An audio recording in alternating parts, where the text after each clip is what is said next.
Hello class 11th और class 11th वाले students ध्यान दें। आज हम लोग रेडॉक्स वाले चैप्टर का एक लास्ट टॉपिक ले रहे हैं, उसके बाद में आपका चैप्टर यहाँ पे फिनिश हो जाएगा। इस पे आप थोड़ा सा ध्यान दीजिए, इस चैप्टर पे क्या होने वाला है इस चैप्टर में। आज जो टॉपिक लेके आ रहे हैं हम लोग वो है आपका इक्विवेलेंट वेट, तुल्यांकी भार, और वो भी स्पेशली ऑक्सी कारक और अपचायकों का। इम्पोर्टेंट बात ये कि हम लोगों को ऑक्सी कारकों का और अपचायकों का तुल्यांकी भार निकालना है कि तुल्यांकी भार उनका कैसे निकलेगा।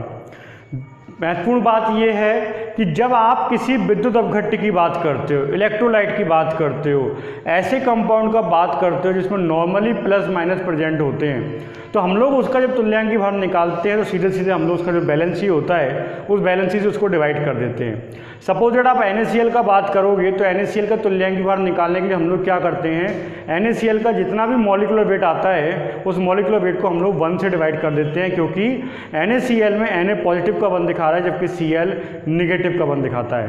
बट जब आप किसी ऑक्सीडेंट या रिडक्टेंट की बात करते हो, यानी ऑक्सीकारक या अपचायक की बात करते हो, तो ऑक्सीकारक और अपचायकों के केस में किसी का तुल्यांकी भार इस तरीके से मेजर नहीं किया जा सकता। आप केवल प्लस माइनस के आधार पर उसका तुल्यांकी भार नहीं निकाल सकते। ये एक महत्वपूर्ण बात है। तो क्या करना पड़ेगा हमको, इस बात को ध्यान दीजिए। देखिए, पहले मैं बात करता हूँ आपसे ऑक्सीकारक का तुल्यांकी भार की, ठीक है। यानी हम लोग फर्स्ट ऑफ ऑल बात कर रहे हैं इस समय ऑक्सीडेंट, किसी भी ऑक्सीकारक का तुल्यांकी भार कैसे निकाला जाए। ध्यान दीजिए, ऑक्सीकारक वो होते हैं जो दूसरे का ऑक्सीकरण करके खुद अपचयित हो जाते हैं। ऑक्सीकारक वो होते हैं जो इलेक्ट्रॉन ग्रहण करते हैं। और एक इम्पॉर्टेंट लाइन आप याद रखिए, हैलोजेंस, सभी halogens fluorine, chlorine, bromine, iodine बहुत अच्छे ऑक्सीकारक हैं। इससे आपको हिंट मिलेगा, क्योंकि आप जानते हैं हैलोजेंस सारे के सारे आउटर मोस्ट में 7 इलेक्ट्रॉन रखते हैं, वो 1 इलेक्ट्रॉन गेन करते हैं, 1 इलेक्ट्रॉन ग्रहण करते हैं। तो कॉमन सेंस की बात है क्या, सारे के सारे ऑक्सीकारक इलेक्ट्रॉन ग्रहण करते हैं। तो जब ऑक्सीकारक का बात करते हो, आपसे कहा जाए कि ऑक्सीकारक का तुल्यांकी भार कैसे निकालोगे, तो ध्यान रखना किसी भी ऑक्सीकारक का तुल्यांकी भार उसके अणुभार का वह भाग है जो 1 इलेक्ट्रॉन को ग्रहण करने का बराबर होता है। जो 1 इलेक्ट्रॉन को ग्रहण करता है, वह भार जो 1 इलेक्ट्रॉन को ग्रहण करने में यूज़ होता है, वो आपका तुल्यांकी भार बन जाता है। डेफिनेशन इंपॉर्टेंट नहीं है, इंपॉर्टेंट क्या चीज़ है इस बात पे आप ध्यान दीजिए। हमको जब किसी ऑक्सीडेंट का तुल्यांकी भार निकालना हो तो हम लोग क्या करेंगे, देखिए आप उस कंपाउंड का हम लोग लगाएंगे मॉलिक्यूलर वेट, यानी उसका आणविक द्रव्यमान लगाइए, और आणविक द्रव्यमान के अपॉन में क्या आ जाएगा, number of electrons. Number of electrons, कौन से इलेक्ट्रॉन, गेनिंग इलेक्ट्रॉन, यानी जिन इलेक्ट्रॉनों को ऑक्सीकारक के द्वारा ग्रहण किया जाएगा उनके इलेक्ट्रॉनों का संख्या लगेगा यहाँ पे। दूसरी बात, इस फॉर्मूले को दूसरी तरीके से भी यूज़ किया जाता है। उसका दूसरा फॉर्मूला जो बना सकते हो आप, ये है molecular weight upon oxidation number में कमी, ऑक्सीकरण संख्या में कितनी कमी हो जाएगी इंटू n। मैं दोनों फॉर्मूलों का यूज़ करके आपको दिखाऊंगा। ये बात तो तय है कि कंपाउंड के ऑक्सीडेशन नंबर में कमी होगी, क्योंकि कमी का मतलब ही है अपचयन, और जिसका अपचयन होता है, कॉमन सेंस की बात है, वो ऑक्सीकारक कहलाएगा। बट यूज़ कैसे किया जाए इस बात को ध्यान दीजिए, ठीक है। उसने कहा एक क्वेश्चन लिख रहा हूँ मैं, KMnO4, ठीक है, KMnO4 का अम्लीय माध्यम में, ध्यान दीजिए आप, KMnO4 का अम्लीय माध्यम में तुल्यांकी भार बताना है आपको।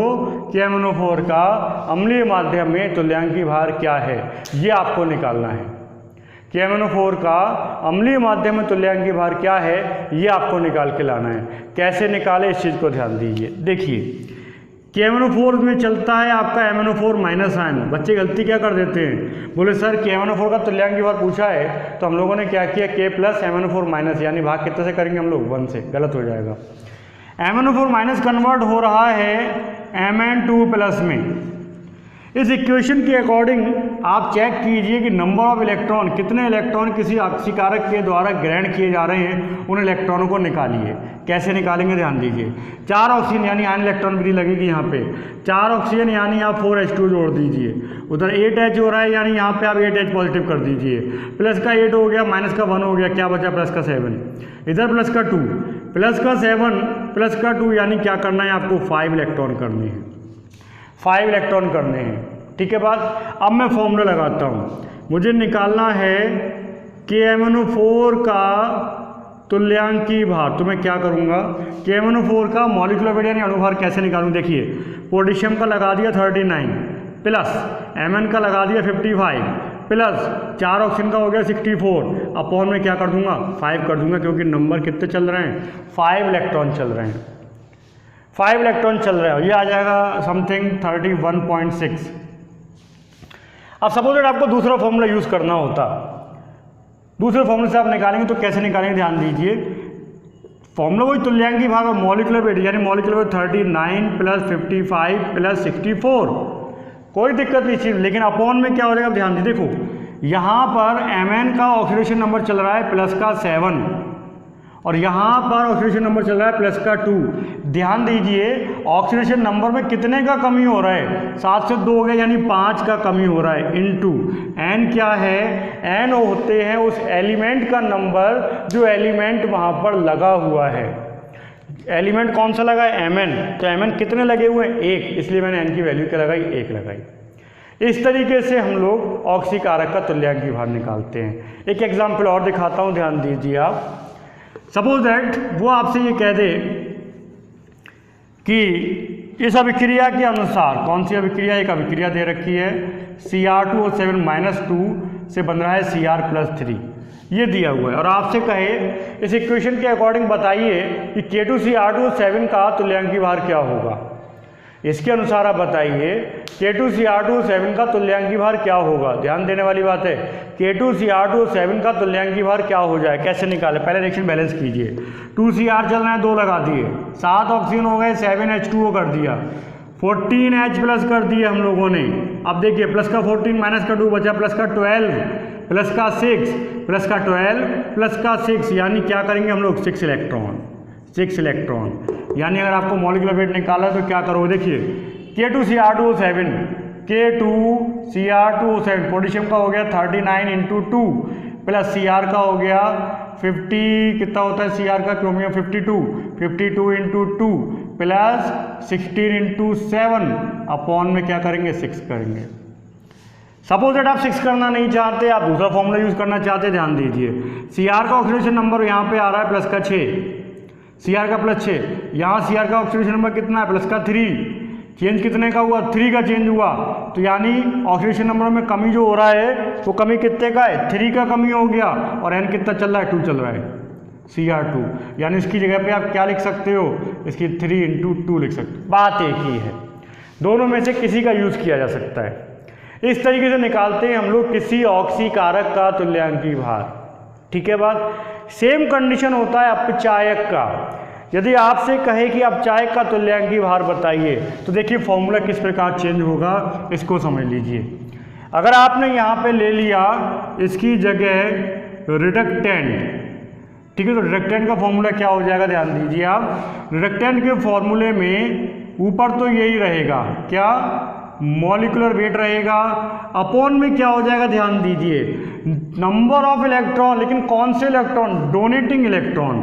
ठीक है, नंबर ऑफ डोनेटिंग इलेक्ट्रॉन, वहाँ पे एक्सेप्टिंग थे क्योंकि ऑक्सीकारक ग्रहण करता है और जो अपचायक होते हैं वो त्यागते हैं। तो नंबर ऑफ डोनेटिंग इलेक्ट्रॉन लगा दीजिए आप यहाँ पर, कितने इलेक्ट्रॉनों का त्याग हो रहा है, ठीक है, वो लगा दीजिए। या इसके अकॉर्डिंग अगर फॉर्मूला बनाओगे तो फॉर्मूला क्या बनेगा, मॉलिक्यूलर वेट, ठीक है, अपॉन में क्या हो जाएगा ऑक्सीडेशन नंबर इंक्रीज, कितना हो रहा है, कितना इंक्रीजमेंट है, इनटू n, और n यहाँ पर भी वही है उस नंबर, उस एटम का नंबर है जिस एटम का आप ऑक्सीडेशन नंबर चेक कर रहे हो।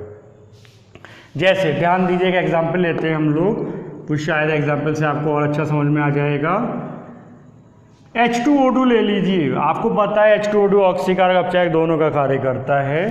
तो मान लीजिए मैंने लिया H2O2, ठीक है, H2O2 किस रूप में? अपचायक के रूप में। अपचायक का मतलब है यानी खुद का क्या होगा इसका, अगर ये अपचायक है तो खुद का क्या होना चाहिए? ऑक्सीकरण होना चाहिए। तो ऑक्सीकरण कैसे होगा? ऑक्सीकरण कैसे होगा? जब बन जाएगा आपका O2 बन जाएगा। तो मान लो ये रिएक्शन लिखा हुआ है। अब आपसे कहा जाए इस रिएक्शन के अकॉर्डिंग बताइए कि H2O2 का यहाँ पे तुल्यांक की भार आप कैसे निकालोगे। तो पहले आप रिएक्शन बैलेंस कीजिए। देखिए ऑक्सीजन बराबर चल रहे हैं, आप क्या करेंगे? 2H प्लस करेंगे।